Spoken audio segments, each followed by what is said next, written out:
먼저 말씀을 시작하면서 몇 군데 말씀을 좀 찾아보도록 하겠습니다. 오늘 본문을 비롯해서 소위 말해서 파송 메시지라고 불리는 하나님의 말씀들입니다.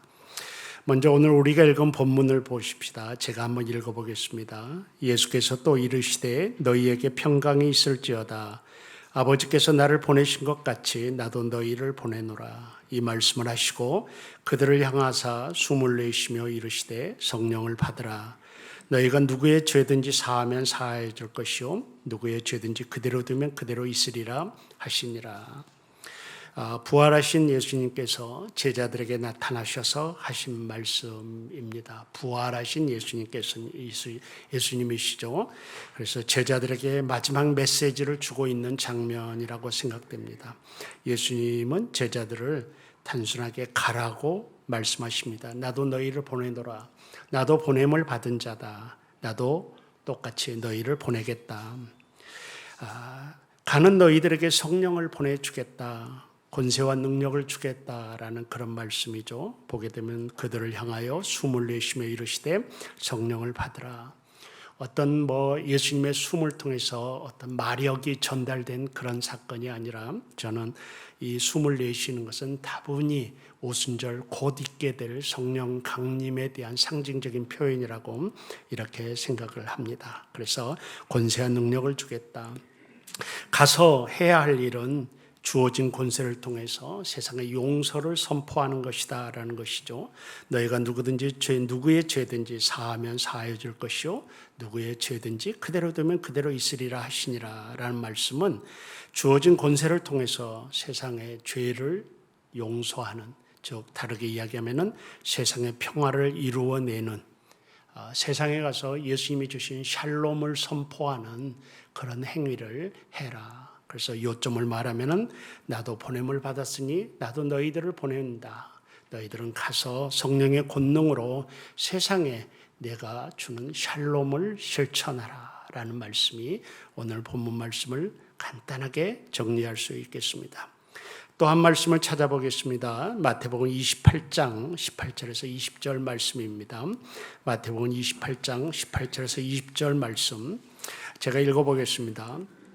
예수께서 나와 말씀하여 이르시되 하늘과 땅의 모든 권세를 내게 주셨으니 그러므로 너희는 가서 모든 민족을 제자로 삼아 아버지와 아들과 성령의 이름으로 세례를 베풀고 내가 너희에게 분부한 모든 것을 가르쳐 지키게 하라. 볼지어다 내가 세상 끝날까지 너희와 항상 함께 있으리라 하시니라 라고 했습니다. 이 말씀을 우리는 지상 대명령이라고 합니다. 이 말씀 역시 승천하시기 직전 마지막으로 제자들에게 주신 말씀입니다. 19절 말씀을 보면은 그러므로 너희는 가서 모든 민족을 제자로 삼아라. 역시 가라고 말씀하고 있습니다. 가서 제자를 삼아라. 가는 제자들에게 하늘과 땅의 모든 권세를 주겠다. 역시 성령의 강력한 역사를 의미하죠.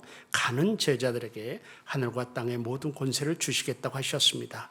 가서 해야 할 일은 궁극적으로 제자를 삼는 것이라고 이렇게 했습니다. 제자도의 모습을 보여서 또 다른 제자를 삼아라. 세상 속에 나가서 또 다른 그리스도인들을 만들어내라 라고 말씀하신 것이죠. 또 한 구절의 말씀을 읽어보겠습니다. 사도행전 1장 8절에 있는 말씀입니다. 제가 읽겠습니다. 사도행전 1장 8절입니다. 오직 성령이 너희에게 임하시면 너희가 권능을 받고 예루살렘과 온 유대와 사마리아와 땅끝까지 이르러 내 증인이 되리라 하시니라 라고 했습니다. 이 말씀 역시 승천하시기 직전에 하신 말씀이죠. 약간의 어떤 말씀의 구조적인 차이점은 있지만 역시 예루살렘과 유대와 사마리아와 땅끝까지 가라고 이르러라는 표현이 있는데 가라고 말씀하십니다. 역시 가게 되는 원동력은 성령님입니다. 오직 성령이 너희에게 임하시면이라고 하고 있죠. 가서 해야 될 일은 증인이 되는 것이었습니다. 이르러 내 증인이 되리라 하시니라. 사랑하는 우리 성도 여러분, 저는 세 군데의 말씀을 살펴보았는데 모두 다 승천하시기 직전에 예수님께서 마지막으로 이 땅의 제자들에게 주신 말씀인데 이 핵심은 무엇인가 하면은 성령의 권능으로 너희들은 가서 해야 될 일이 있다라는 것이죠. 너희는 가라라는 그런 말씀입니다. 소위 말해서 이것들을 우리는 파송 메시지라고 이야기를 하고요. 예수님께 파송 메시지는 이 외에도 복음서에 꽤나 많이 나타나 있습니다. 예수님은 자기를 따르는 제자들이 자기 주변에 머물러 있는 것을 원치 않으시고 가는 쪽으로 가라, 세상으로 가라, 세상으로 흩어져라 라고 이렇게 말씀하신 것입니다.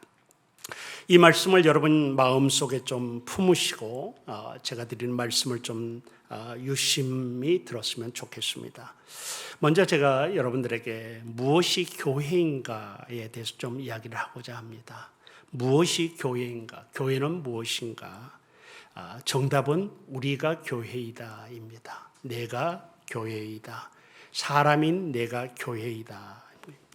사람인 내가 교회다라는 말과 반대되는 개념이 어떤 거 하면은 교회당 건물이 교회다라는 개념입니다. 우리 한국교회는 너무나도 많은 성도들이 교회당 건물을 교회로 생각하는 그런 개념이 있습니다. 일반적으로 교회당을 교회라고 생각합니다. 그러나 교회당은 이 건물은 예배드리는 곳은 될지언정 교회 자체는 아닙니다. 교회당이 교회가 될 때, 이 교회당 건물이 교회가 될 때 그 교회는 자기 교회만 중하게 여기는 개교회주의에 빠질 수밖에 없습니다. 교회당이 교회가 될 때, 교회당 건물이 교회당이 될 때 그 교회는 사람들을 끌어모아서 밖으로 못 나가게 하고 안에다 가두어 놓는 그런 캐슬, 성을 건설할 수 있는 교회가 될 수밖에 없습니다. 교회당이 교회가 될 때, 교회당 건물이 교회가 될 때 사람들은 하나님 대신에 교회당에 충성하게 되는 경향이 있습니다. 그래서 이 교회당 건물에 충성하면서 하나님께 충성한다고 착각하는 그런 경향이 생겨나게 된 것이죠. 교회당이 교회가 될 때 교회는 신학적으로는 성전주의라는 말이 있는데 이 성전주의에 빠져서 교회당에 엄청난 투자를 하게 되고 교회를 빚더미 위에 올려놓습니다. 원래 기독교는 신전을 소유하지 않는 종교이었습니다. 세상에 신전을 소유하지 않는 종교는 우리 기독교밖에 없었습니다. 그런데 이제 세월이 흐르면서 교회가 공적인 기관이 되면서 313년 콘스탄틴 대제에 의해서 기독교가 세상 밖으로 나왔거든요. 그래서 이 로마의 국교가 됐거든요. 그때부터 원래 하나님 의도와는 다르게 신전을 갖춘 화려한 교회당을 갖춘 그런 교회들이 되게 되었습니다. 여러분 오늘날에도 교회당 세우려다가 교회가 무너지는 경우가 얼마나 많이 있습니까? 예. 여러분들 그래서 교회당 건물이 교회가 아니라는 사실을 말씀드리면서 그렇다면 무엇이 교회인가? 교회는 다름 아닌 사람들이 교회입니다. 교회는 하나님께서 택하여 부르신 사람들의 모임입니다. 예수 그리스도를 개인의 구세주와 주인으로 영접하여 구원을 받은 사람들이 함께 모여서 예배드리고 복음을 전파하며 말씀을 배우기도 하고 가르치기도 하고 교제하고 봉사하고 세상에 영향을 끼치는 예수님의 제자들의 모임, 그들이 바로 교회라는 것입니다. 그래서 본문에서 말하는 제자들이 바로 교회이고요. 그리고 오늘 우리가 바로 교회라고 할 수 있습니다. 그래서 여러분이 돌아다니면 여러분 개인의 이름이 돌아다니는 것이 아니라 교회가 돌아다니는 것이죠. 교회가. 그리고 예수님께서는 교회된 그 제자들에게, 여러분들에게, 그리고 저에게 세상 속으로 나가라고 말씀하고 있는 것입니다. 교회는 세상 안으로 들어가는 그 예수님의 명령을 받았죠. 예수님께서는 오늘 우리가 보았던 말씀 외에도 성경 전체를 통하여 제자들에게, 교회들에게 가라고 말씀하셨습니다. 보내노라, 가서 이르러. 오늘 제가 봤던 세 군데 말씀만 통해서도 표현은 좀 다르지만 전부 다 교회에게 가라고 명령하신 것입니다. 따라서 오늘 우리가 교회이기에 그리고 제자들이기에 우리는 가야만 합니다. 교회는 신앙 공동체입니다. 그래서 모입니다. 모여서 신앙의 충전을 받았으면 더 이상 이 건물 안에 머물고 있는 것이 아니라 내 개인 구원에 머물고 있는 것이 아니라 세상 밖으로 나가서 세상 속에서 제자도의 길을 보이고 제자를 삼고 하는 것이죠. 여러분 어디로 가야 하겠습니까? 가라고 말씀하시는데 당연히 세상 속으로 가야 합니다. 아버지가 나를 보내신 것 같이 나도 너희를 보내노라라고 했습니다. 아버지가 아들을 어디로 보냈습니까? 세상으로 보내셨습니다. 이것을 우리는 성육신이라고 표현을 합니다.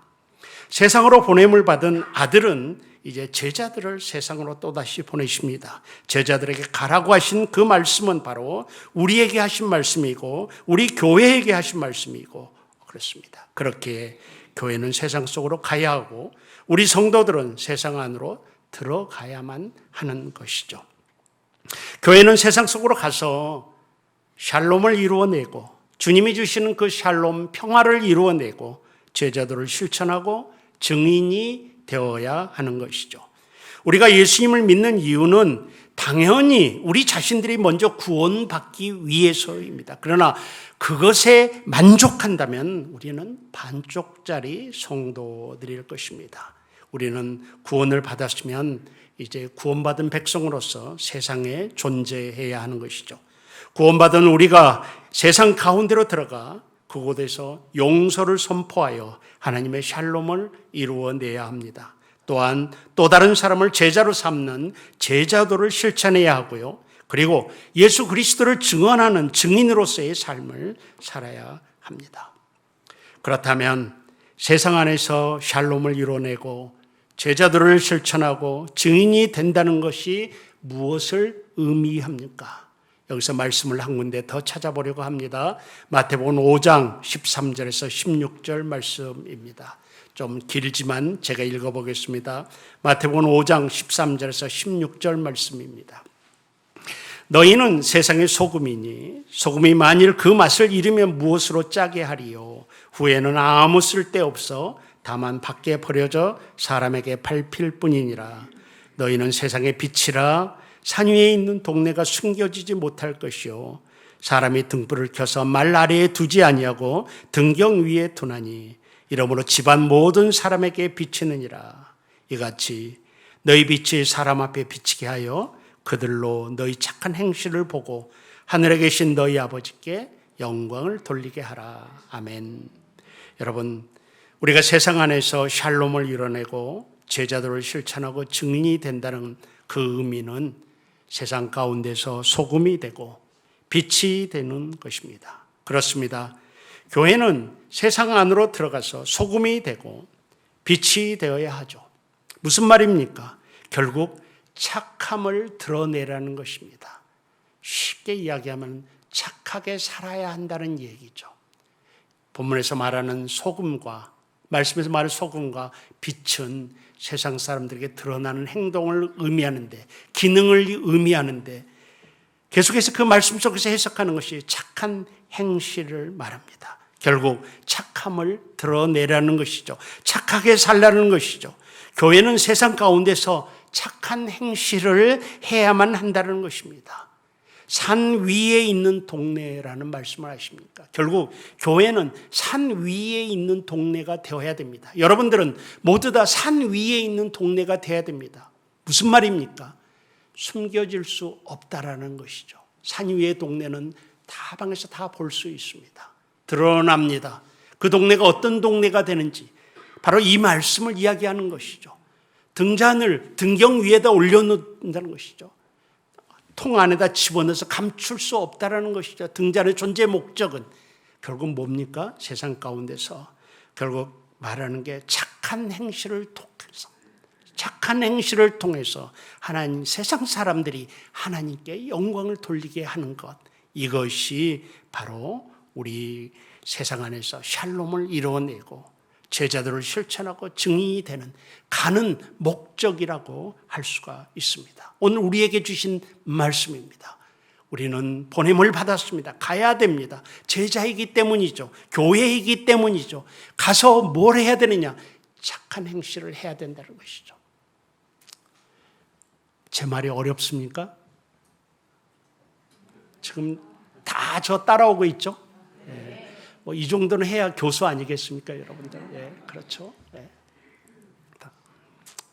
여러분, 이제 여기서 오늘의 주제를 끄집어내려고 합니다.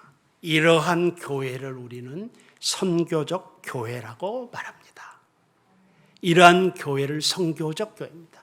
선교하는 교회는 물론 되어야 됩니다. 그래서 선교사를 다른 나라에 파송하고 선교 프로그램을 돌리고 선교하는 교회입니다. 선교하는 교회와 선교적 교회는 조금 다릅니다. 선교하는 교회는 선교사를 보내는 교회이지만 선교적 교회는 교회 자체가 선교사라는 뜻입니다. 이 지역에서 선교사는. 만약에 주변이 불신자의 나라고 내가 이곳에 선교사로 존재한다면 내가 어떻게 살겠습니까? 질문을 한번 해보십시오. 내가 지금 우리 동네는 다 불신자고 선교사다. 그러면 내가 어떻게 살겠습니까? 거기에 선교적이라는 의미가 담겨져 있습니다. 동탄이란 이 지역에 우리 하늘빛 우리 교회가 선교사입니다. 그러면 이 교회가 어떻게 존재해야 되겠습니까? 바로 그러한 교회를 선교적 교회라고 합니다.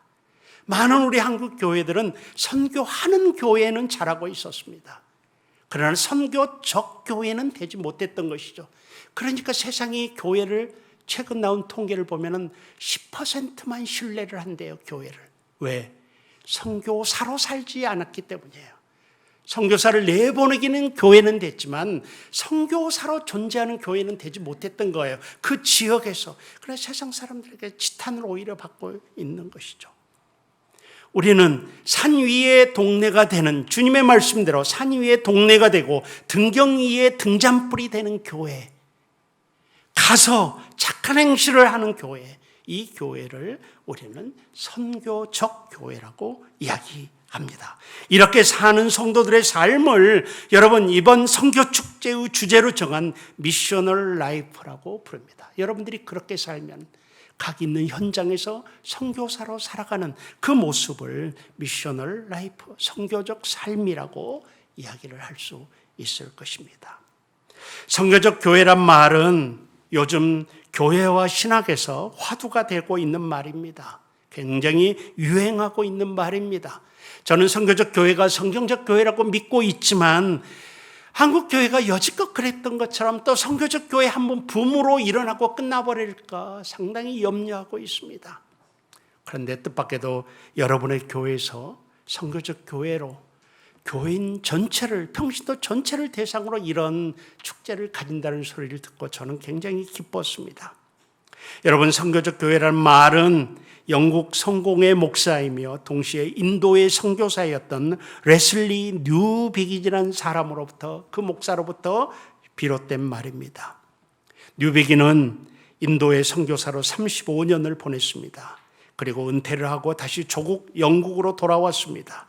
그런데 35년 만에 돌아온 조국 영국은 자신이 떠날 때와 동일한 나라가 아니었습니다.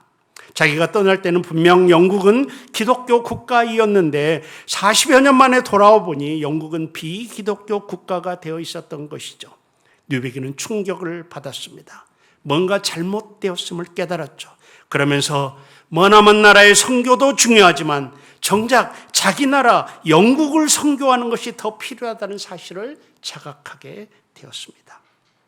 뉴비긴은 기독교 국가였던 영국이 비기독교 국가처럼 되어버리는 원인을 찾기 시작했습니다. 그리고 그는 그 원인을 교회가 교회다운 기능을 하지 못했기 때문이라는 결론을 내렸습니다. 즉 교회가 교회의 본질을 잃어버렸기 때문이라는 결론을 내린 것이죠. 교회가 왜 존재하는지 그 존재 목적을 찾지 못하고 거기서부터 벗어났기 때문이라는 결론을 던졌습니다. 뉴비긴은 교회의 본질, 즉 교회가 왜 존재하는지에 관한 질문을 던졌습니다. 우리식으로 말하면은 하늘빛 우리 교회가 왜 지금 이곳에 존재해야만 하는지 그 목적을 찾기 시작했다는 것이죠. 그는 교회가 무엇을 하느냐보다 더 중요한 질문이 교회가 무엇인가라는 질문이라고 생각했습니다.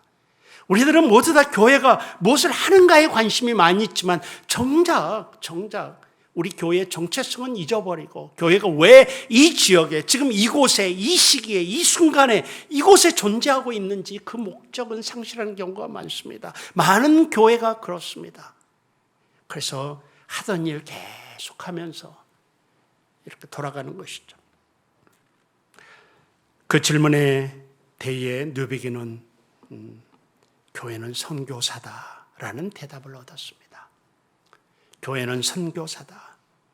교회가 선교사를 파송하는 게 그치지 않고 교회가 그 지역에서 선교사다라는 대답을 얻은 것이죠. 교회가 선교사를 파송하는 행위를 하는 것이 아니라 물론 그것도 해야지만 교회 자체가 보냄을 받은 선교사라는 결론을 얻었습니다. 이것은 교회가 존재하는 바로 그곳에서 선교사가 되는 것을 의미하죠. 선교사로 존재하는 그것이 교회의 존재 목적이고 본질이라는 결론을 얻었습니다. 그리고 그러한 교회를 그의 주장을 이어받은 학자들이 선교적 교회라고 이름하였습니다. 하나님은 선교사이시고 교회는 그 하나님의 선교를 위한 도구라는 것이죠. 하나님이 지금도 일하고 계십니다. 그 모습을 하나님은 지금도 통치하고 계십니다. 하나님은 지금도 사역하고 계십니다. 그것을 우리는 하나님의 선교라는 말로 표현할 수 있을 것입니다. 그럼 교회는 뭐냐? 그 하나님의 선교, 그 하나님의 선교를 이루기 위한 도구라는 것이죠. 하나님의 파송을 받은 선교사라는 것이죠. 우리 모두가 다 그런 선교사라는 의미입니다. 교회는 하나님의 선교를, 하나님의 통치를 드러내기 위해 세상으로 보내졌습니다. 따라서 교회의 본질, 교회의 존재 목적에서 하나님이 하시는 선교에 동참하기 위해서입니다. 하나님은 교회를 하나님의 선교를 위해 이 땅에 보내셨죠. 아버지는 아들을 세상 속으로 보내시고 아버지와 아들은 성령을 보내시고 성령은 우리 교회를 세상으로 보낸 것입니다. 교회 본질을 알기 위해 우리는 초기 교회의 상황과 모습을 볼 필요가 있습니다. 초기 교회라 하면은 1에서 3세기, 학자들은 이때의 교회를 원시 교회라고도 이야기를 합니다. 초기 교회죠. 사실 초기 교회는 우리가 교회가 어려울 때마다, 시대가 어려울 때마다 돌아가야 할 교회입니다. 거기에 교회의 본질이 있고 원형이 있습니다. 그래서 우리가 위기 때마다 본질로 돌아가자 하는 말은 초기 교회들의 모습으로 돌아가자라는 뜻과 같습니다. 예수님의 가까운 시대 교회일수록 교회의 본질이 살아있는 교회라고 할 수 있거든요. 그래서 우리는 어려울 때마다 본질로 돌아가자라고 말하고요. 이 본질로 돌아가자라는 말은 초기 교회들의 모습으로 돌아가자, 거기서 원리를 우리가 한번 찾아보자, 이런 말씀과 같습니다. 초기 교회의 상황을 한번 짚어보십시다. 그 상황 속에서 초기 교회가 어떻게 처신하고 어떻게 존재했느냐는 오늘 우리 교회를 향한 메시지가 될 수 있을 것입니다. 당시 사회는 강력한 국가 통제 사회였습니다. 로마가 통제하고 있었죠. 교회도 강력한 국가 통제 속에 있었습니다.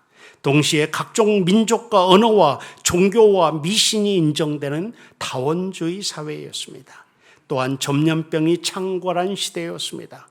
1에서 3세기 동안에 무려 11번의 강력한 전염병이 로마 제국을 휩쓸었다고 합니다. 이러한 상황 속에서 교회는 어떤 모습이었는가? 교회는 당시에 변두리 종교였습니다. 변두리에 머물렀습니다. 유대 나라의 조그만 갈릴리라는 지역에서 시작한 보잘것없는 지방 종교이었습니다. 또 각종 오해와 편견에 시달리는 종교이었습니다. 이것은 내 살이요, 이것은 내 피요 하니까 저들은 식인종이다. 이런 편견부터 시작해가지고 형제 자매 말하니까 저들은 근친상간의 종교다. 이런 얘기든 각종 오해와 편견에 시달려 했습니다. 심지어 박해를 받았습니다. 박해를 따라서 당시 교회는 드러내놓고 모일 수조차도 없었습니다. 그런데 놀라운 사실이 있습니다. 교회가 처한 최악이었다고 할 수 있는 그 시기에 교회는 폭발적으로 성장했다는 것이죠. 스타크라는 사회학자가 있습니다. 이 사회학자의 연구 결과에 의하면 서기 250년에 기독교인 숫자가 로마 제국 전체의 1.9%였다고 합니다. 그런데 서기 300년에 50년이 지난 서기 300년에 10.5%인 630만 명으로 증가했다고 합니다. 이것은 매 10년마다 40% 이상씩 성장한 것이죠. 결국 313년에 교회는 로마를 정복하고 말았습니다. 언제?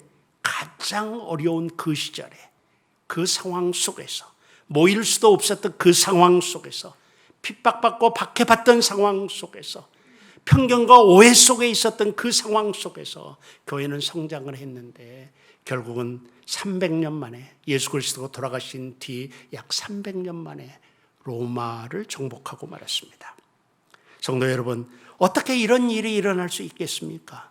그것은 다른 게 아닙니다. 이 초기 교회가 바로 선교적 교회이었기 때문입니다. 초기 교회는 세상으로 들어가는 선교적 교회였습니다. 그들은 건물 안에 머물지 않았습니다. 그들은 우리끼리 해서 성을 짓지 않았습니다. 그들은 그렇게 할 수도 없었습니다.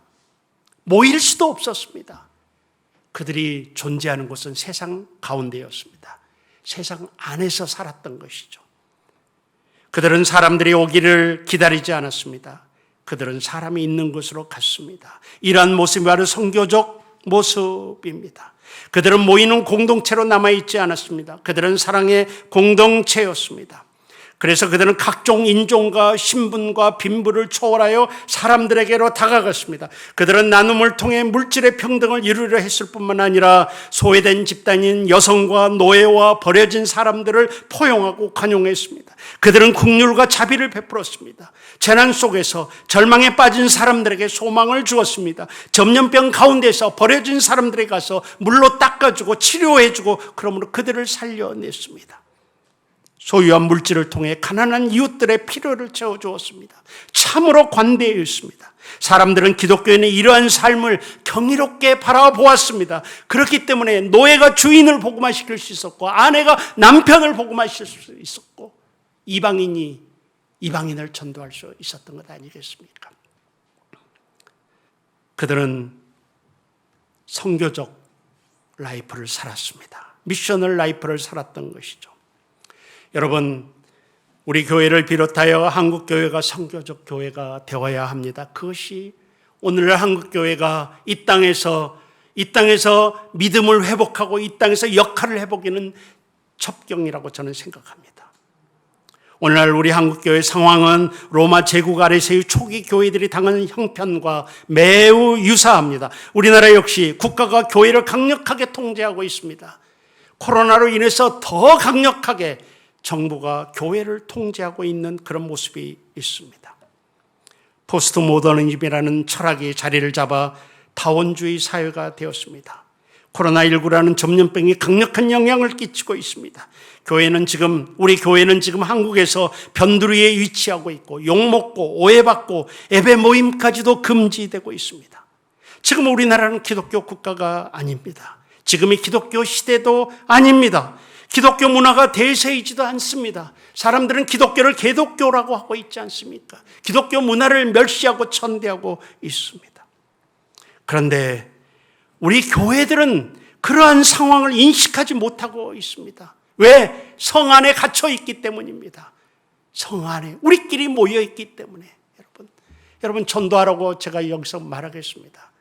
그러면 여러분 하는 말이 나 전도할 사람이 없는데 내 주변에는 전부 다 예수 믿는 사람뿐인데 이렇게 생각하시는 분이 있을 거예요. 제가 겪은 거예요. 저도 목회할 때 목사님, 권사님 전도 좀 하세요. 그러면 목사님 전도할 사람이 없어요. 내 주변은 다 예수 10년 믿으면 안 믿는 친구들이 다 끊어지는 거예요. 그걸 자랑으로 생각해요.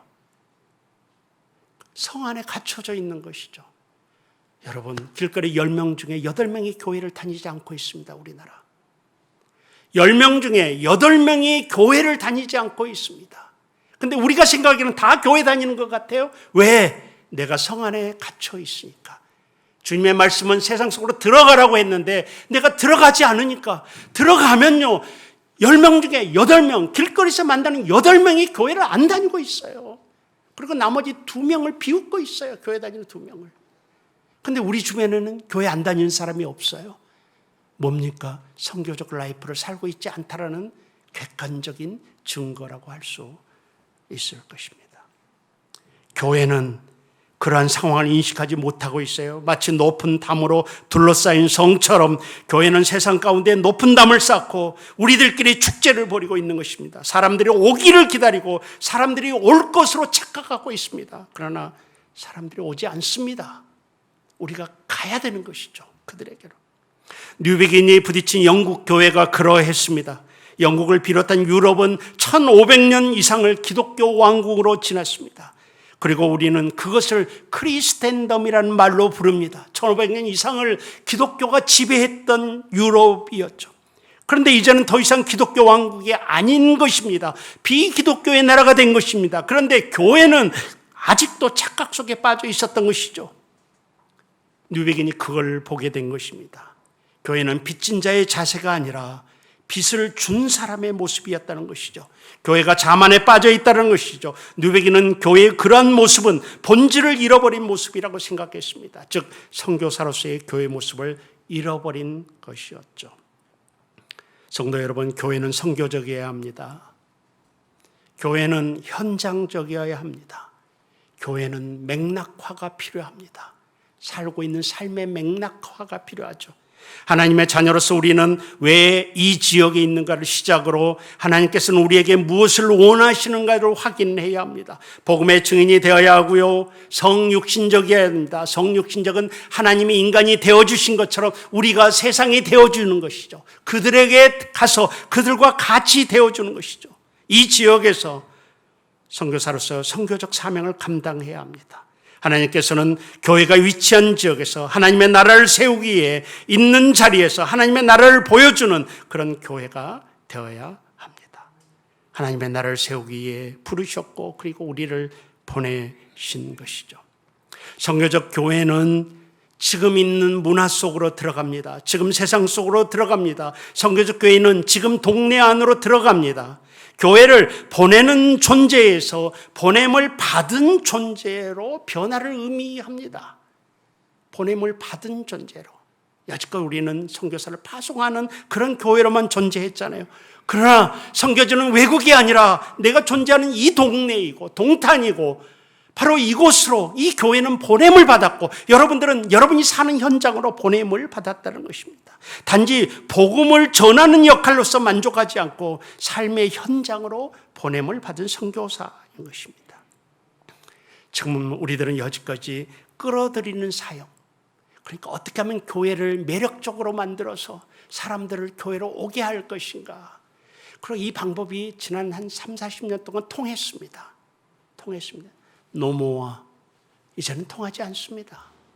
그리고 그것이 성경적인 모습도 아니었기 때문에 더 이상 효력이 없습니다. 우리는 이제 들어가야 됩니다. 끌어들이는 사역에서 끌어들이는 교회를 매력적으로 만들어서 자꾸만 끌어들이려고 해서 그 안에 모아놓는 것이 아니라 흩어지는 세상 속으로 나가는 그런 교회가 되어야 합니다.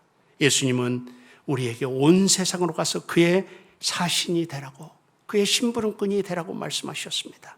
그러나 오늘날의 많은 교회가 어느새 영어로 말하면 go and be 가서 그들과 존재해라 이 go and be라는 명령을 come and see 와서 보라 우리 교회를 한번 봐라 이렇게 바꾸고 말았던 거예요. go and be의 명령을 come and see로 바꾸었죠. 교회들은 어느새 건물과 프로그램과 스텝 활용에 집착하고 사람들을 즐겁게 하고 그들을 끌어들일 수 있는 다양한 종류의 행사와 상품을 팔면서 교회 모습이 거기에 익숙해져 있었죠. 선교적이라는 말은 come to us, 우리들에게 와라, come to us라는 그런 초청을 go to them, 그들에게 가라라는 삶으로 바꾸는 것을 의미합니다. 이게 선교적인 삶입니다. 우리가 익숙한 교회 생활과는 전혀 반대되는 다른 개념의 교회 생활이죠. 교회는 모이는 교회이면서 동시에 흩어지는 교회입니다.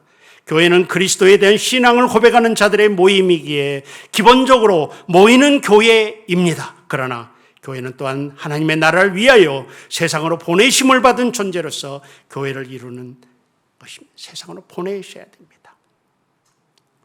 교회를 이루는 하나님의 백성은 세상 속에서 불신앙의 사람들에게 그리스도를 나타내고 알려줌으로 세상 속에서 착하게 삶으로 하나님의 나라를 세워가는 선교적 백성이 되어야 하는 것이죠. 말씀을 좀 정리하겠습니다. 여러분, 교회는 무엇입니까? 교회의 본질이 무엇입니까? 교회가 이곳에 존재하는 목적이 무엇입니까? 선교사가 되기 위해서입니다. 여러분 믿습니까? 선교사가 되십시오.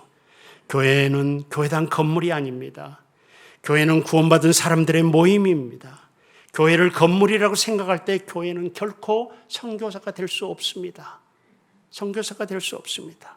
그렇다면 교회는 무엇을 해야 합니까? 교회의 사역, 교회는 하나님께서 하나님의 선교를 위해서, 하나님의 통치를 위해서, 하나님의 하시는 사역을 위해서 보냄을 받은 도구입니다. 따라서 교회는 세상 안으로 들어가는 선교사입니다. 여러분의 교회가, 우리들의 교회가, 혹 내가 지금 선교사로서 보냄을 받아 가야만 하는 세상이 있다면 그것이 어디인지를 지금 생각해 보십시오. 외국이 아닙니다. 여러분 동네 가운데서, 여러분의 직장 안에서 여러분이 가야 할 곳이 어느 곳인지, 주께서 나를 미셔널 라이프를 살라고 가라고 하셨는데 그럼 내가 가야 할 곳, 선교사로서 가야 할 곳이 어딘지를 한번 생각해 보십시오. 주변에 찾아보면 셀 수 없이 많을 겁니다. 보냄을 받은 우리 교회가, 하늘빛 우리 교회가 현재의 형편 가운데서, 현재의 문화 가운데서 산 위의 동네가 되는 방법이 무엇입니까? 무엇을 그럼 해야 되는 것입니까? 우리 교회가 혹은 내가 지금 할 수 있고 해야만 하는 착한 행실이 무엇이라고 생각을 하십니까? 그걸 찾으셔야 됩니다. 큰 거 아닙니다. 때로는 돈 많이 안 들어갑니다. 작은 착한 행실 하나가 선교적 라이프를 사는 방법이 될 수 있습니다. 이 동네의 필요, 작은 필요에 관심을 가지는 것이 우리 하늘빛 교회가 선교적 교회가 되는 지름길이기도 합니다. 교회의 존재 목적을 잘 생각하시고 어디로 가야 하는지를 생각하시고 가서 무엇을 해야 되는지를 생각하시는 선교적 교회, 선교적 라이프를 살아가시는 여러분이 되기를 주의 이름으로 축원합니다. 기도하십시다.